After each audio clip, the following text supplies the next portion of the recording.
I don't know enough about it. I mean, Stan clearly thinks it is. I mean, it's interesting that he's worked so closely with it and he doesn't have cancer. I mean, it's just an interesting thing to me because it seems like the ideas behind it that it's so dangerous you can't even get fucking close to it. But, I mean, I'm sure he's taking his precautions, but it's been a big part of his life. I thought it was a very strange answer when you asked about Fukushima that he had a certain amount of radiation was beneficial to mankind. I highly doubt that nuclear disaster is going to have a net benefit to humanity, but well, I guess it remains to be seen. Fair. Thanks again for coming on the show. That was a great opportunity. We talked to a guy who's just done so much in his lifetime. You know, you're welcome, folks. I gotta say, here's a track, it's a favorite of mine, Watchtower by Heistquake to play us out into the infinite abyss. Kyle, thanks again. Thank you. Fireside Chatters, you are fucking welcome.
Yeah. I look at red scene since.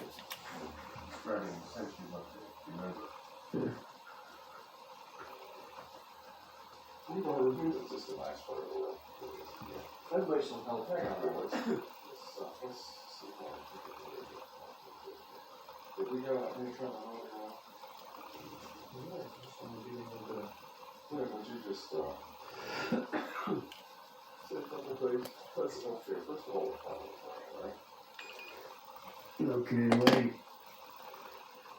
the way I became involved in this was started out in the early afternoon around probably 1:30 in the afternoon, and I received a telephone call from the mortuary officer out at the Walker Air Force Base, Army Airfield Base, and he was inquiring about what would be the smallest possible casket that we could get that would be hermetically sealed.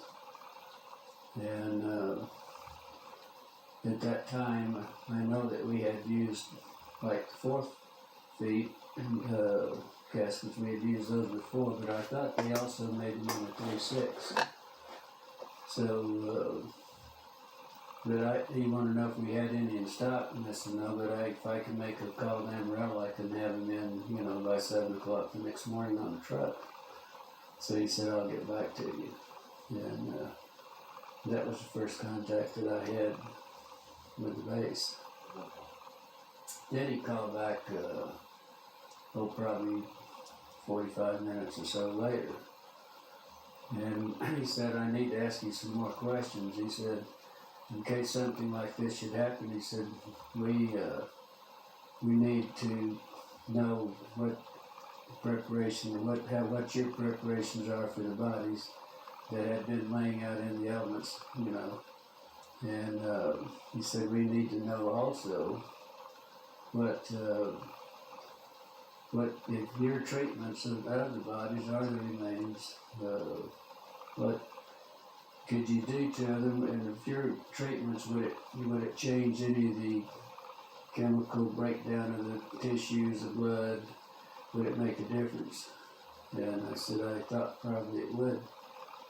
And I said, of course he knew exactly how we would treat those bodies because we have an outline from them of what we really have to do. I think he already at that point knew exactly what we would have to do.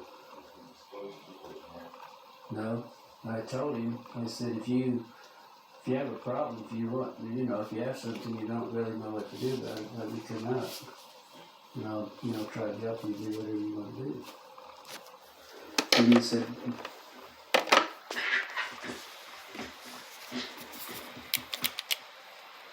And he said, no, he said, that,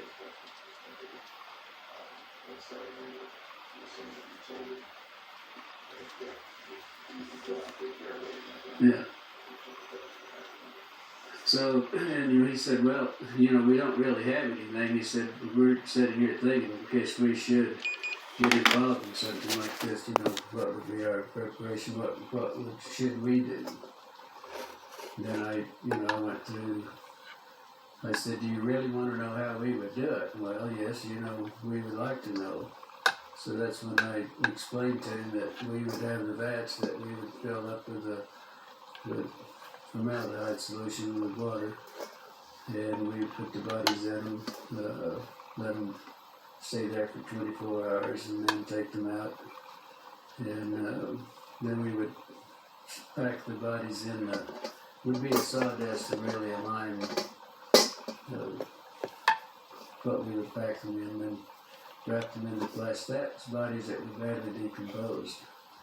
If there was tissue, deep tissue, we would have to do it hypodermically with needles to get to the deep tissue. Then we would have to aspirate the cavities if the cavities hadn't already ruptured, and then put some cavity fluid in those. So that's, kind of normal procedure.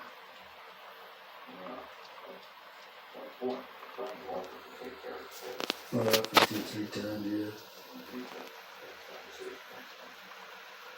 I mean, when I offered to take care of him, he said, well, we don't really, right at this time, we don't really need your assistance. But he said, in case something like this should happen, then he said we would be prepared, we would know what to do. then we got back onto the subject of maybe not damaging any of the chemicals, compounds or anything of the bodies or, tissues, whatever. Because it may want, how would you pick the body up like that, and what would you do not to contaminate any of it? Well, I thought maybe what happened, they might have got a VIP or, some officer or something had happened, and maybe they didn't want to keep it quiet, maybe probably want to do it themselves, not be involved with the civilian businesses or anything. After these conversations were clear, and you went out to the base, Well, no, I didn't go out to the base. Yeah, I was curious, but then I didn't go out to the base and probably a couple hours later, and I got an emergency call. There was an airman that was injured in an accident, and I took the airman to the base. He rode in the ambulance with me, and I took him out to the emergency room. And that's the way I became really involved at the base. I didn't go out just because I was curious. the secrets, it's not Well, when I got the call, I left the funeral home and the ambulance went to the scene of the accident, picked the airman up. He did not place him on a stretcher because he had a head injury in the nose. I think his nose was fractured. So I did some minor first aid, and then he sat in the front seat with me all the way to the base. When we got to the base, then he walked into the emergency room. I didn't have to take him in. They didn't bring out a gurney or anything. He just walked in on his own. And I never did see him after that. Then I had this friend that I wanted to talk to and see. This is a lieutenant nurse that I knew quite well. They'd only been there approximately, only been commissioned and been out to sign. This was her first assignment to the air base. And I wanted to talk to her, and so I was going down the hall, and first thing, the lady that I wanted, the lieutenant that I wanted to see was coming out of one room, going across the hall to the other, and she noticed at me. She said, "How did you get in here? What are you doing in here?" And she said, "You better get out in a hurry." She said, "You're going to get in a lot of trouble." She said, "Would you please leave and get out of here in a hurry?" And then I turned around, and she went on into the other room. Then about the time I turned around, there was another officer said, "Hey, wait a minute." And I said, "Looks like you had a crash." He said, "I see this, in the ambulance, in the ambulances out there, I see a lot of wrecking." I said, "Where was the crash?" And he said, "There wasn't any crash." And he said, "Just wait a minute." And then he said, "Wait a minute." And I, stood there for a minute. And he turned around, and evidently he must have been waiting for somebody else to come out, because there was another officer coming out. He said, "This man says there was a crash out at the base." He said he wanted to know he was inquiring about our crash. And this was when I encountered, he was a red-headed officer, and very nasty, very rough. He said he did not see any crash. There was not any crash. And he said, "You get the hell out of here, and you didn't see anything, and you don't talk to anybody." He said, "You're going to get in a hell of a lot of trouble." And I said, "Look, honestly, there ain't been a damn thing you can do to me about it." He said, "No, somebody might be picking your bones out of the sand." That's when he made the remark clear. Then there was a black sergeant that was standing beside him. And he said, "Yeah, but he would make better dog food for our dogs." Of course, I didn't understand that, but my father happened to be an old trapper and for a hobby and everything. And I said, "My father uses guys like you for baiting his cow traps." And then there was two MPs that joined me right on, took me outside, each holding me by my elbows, and they escorted me out back to the ambulance and followed me all the way back to the funeral home. Well, as you were in the hospital yourself, Yeah, because usually where I parked, there was 3 field ambulances parked in the area where I usually park all the way back up to the ramps. So I just pulled up to the side in front of those and parked up in front, and the other one I got out and walked in. So when I got up, went up the steps and up the ramp, and I was walking, going into the emergency room, I noticed that the doors were open, and but what was odd about it, there was an MP standing beside each one of the vehicles in the back, standing there. And the doors were open. Naturally, I was curious, and I just happened to look in. And that's when I saw some debris. It looked like parts of the plane or something that they hadn't had a crash. Because I've seen them do this a lot of times, bring in pieces, and the old ambulances in. I noticed in two of the ambulances there was some debris that was.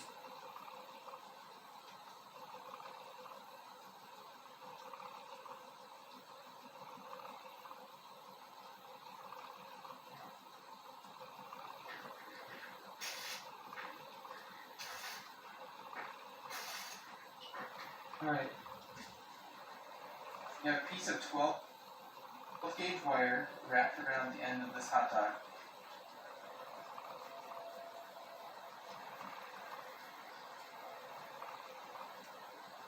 So this is a really good connection on either end of this hot dog. It smells like something maybe at Grandpa and Grandma's like Christmas. It's more like a sausage-y type Like thing. Uncle Scott made it. So here's the setup. We're going to test here. Ruben was just telling me a minute ago that he thought that if you were to hold your arm on the frame of the panel like this and then touch one of those main lugs, that your arm would explode. I said it would probably blow a chunk of meat out.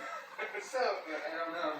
So that would only be 120 volts. If you were to touch one of those two to the frame, that would be 120 volts. But we're going to do it even better. We have this hooked up to a double pole breaker, so we'll have a full 240 volts going through the hot dog. So this would be what would happen if you took your fingers like this and stuck your fingers one on each side of these main lugs coming into the panel. So you can see that it is a double pole 30 amp breaker, and it is connected there with a decent amount of surface area. This would be as if you had like two metal rings. If you had a thumb ring and a pinky ring, and you were to touch those to those main lugs right over there, that is exactly what we're about to simulate. So let's get this thing hooked up and see what happens. So we are going to wear the 20,000 volt gloves that Chris from Kansas City sent to us. Thank you, Chris, for keeping us safe. So that when we do this, while we're installing the breaker, if we were to touch anything accidentally, we should be fine. Okay, so we're going to try to calculate how much wattage is going to flow through this hot dog before we even turn the breaker on. So we'll test from here to here. Should be able to get an ohm reading. 0.42 kiloohms. It's going up a little bit, not really sure what that's about. 0.43 kiloohms, okay? So right here, if we calculate that out, we should have, okay, so 0.43 kiloohms is 240 volts. We're going to expect about 133.9 watts and a little over a half of an amp, as you can see right there. I'll just turn it on now. Here we go.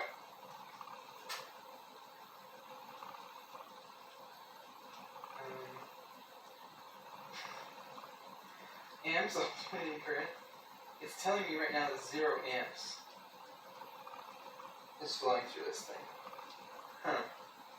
Maybe hot dogs are non-conductive. So we're going to see how many volts there are on the hot dog.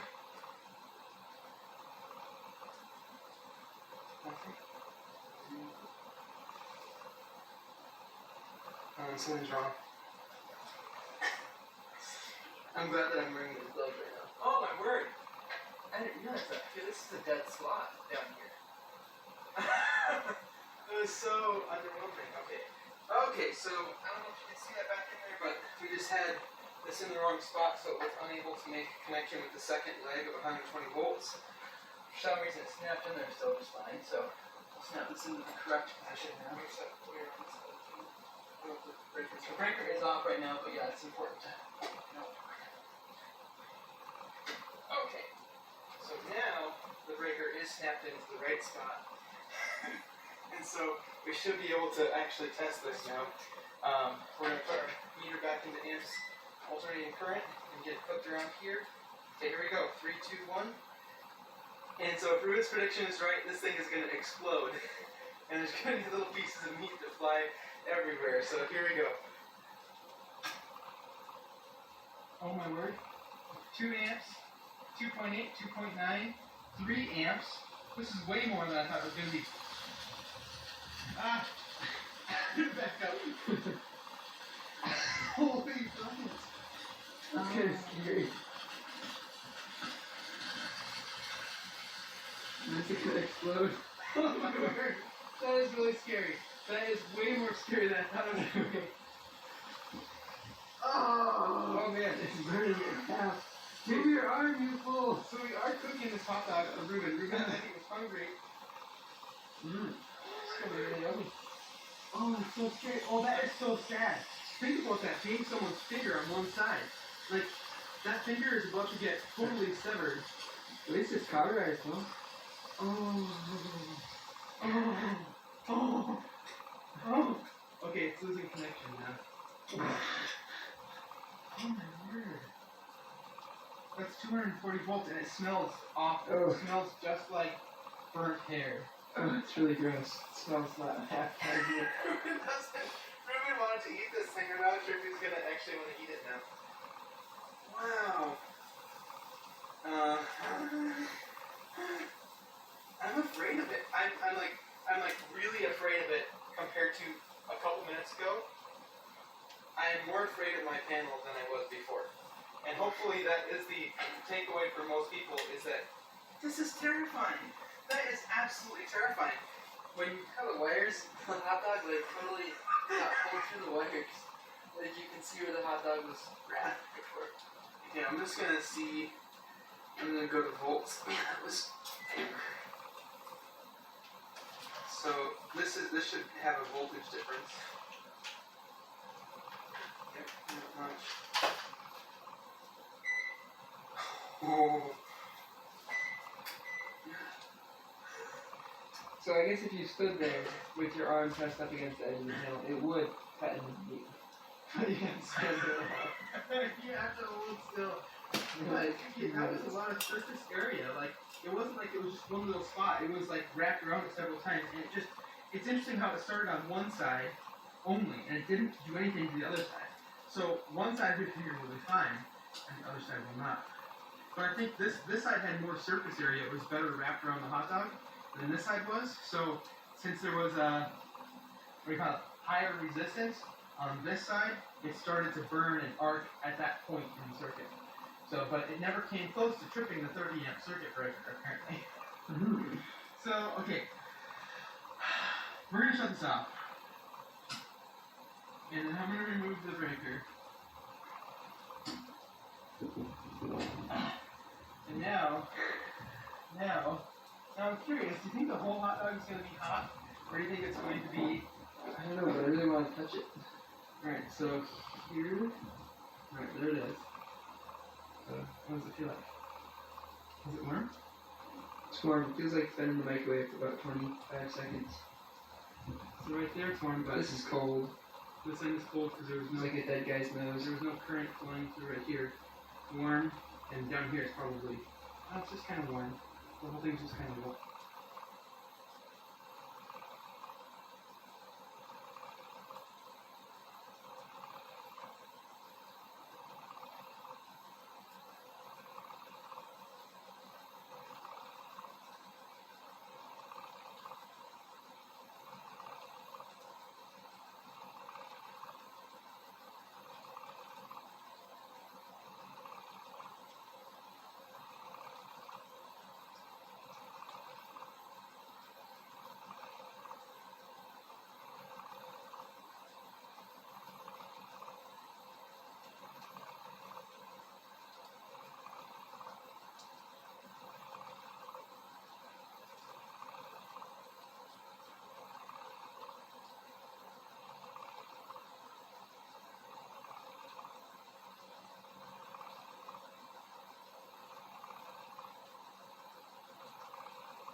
corner. Right there, it feels really nice. Here, you should look at it. So yeah, I got Interesting how the like copper reacted with it or something. Look where the copper was wrapped around it, it's like green.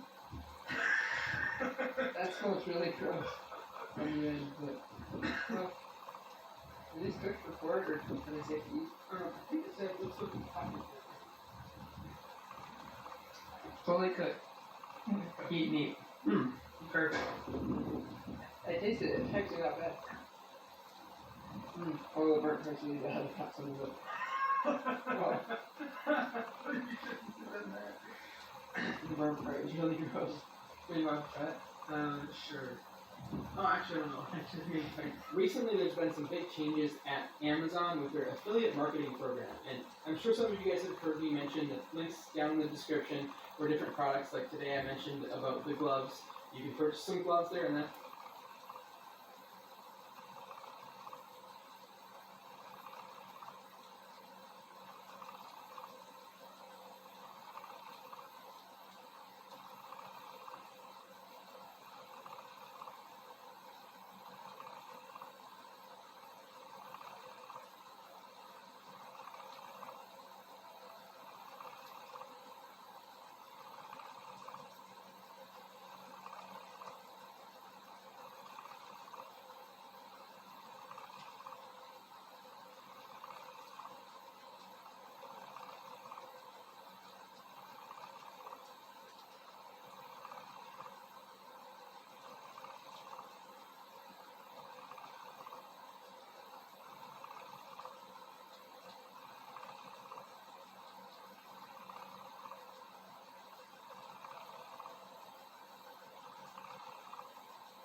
could throw a wrench in the thought form hypothesis.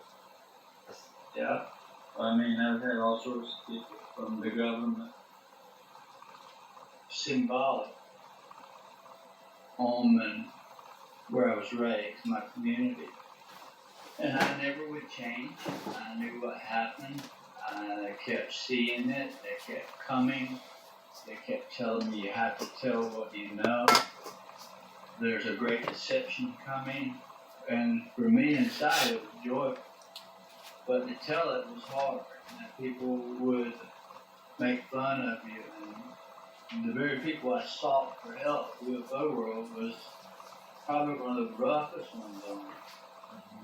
But I never quit. I never looked back. And every time I got the chance on Facebook or elsewhere in a chat room, I'd always say good versus evil. Spiritual. Good versus evil. So in over 14 years, I can tell you pretty much I've had a lot to do with changing this whole community and to see the spiritual or conscience, I want to use that word, side of it. And so it's been a journey, and we're seeing much progress. I feel a lot of gratitude for that. Yes, indeed. And so of the many experiences that you've had, the one I would like to highlight is with a entity who you call the Lady. On this particular night that you got something, I guess let's call it the gift. It might be one of the strangest things I've ever heard, and for people who maybe haven't heard you break down your stories, I think this one is peak high strangeness. But can you account just for the people who haven't heard it? Yeah, I can. And it kind of plays into what we were just talking about. So the first 5 years of getting brutalized by everywhere I went, from the UFO world to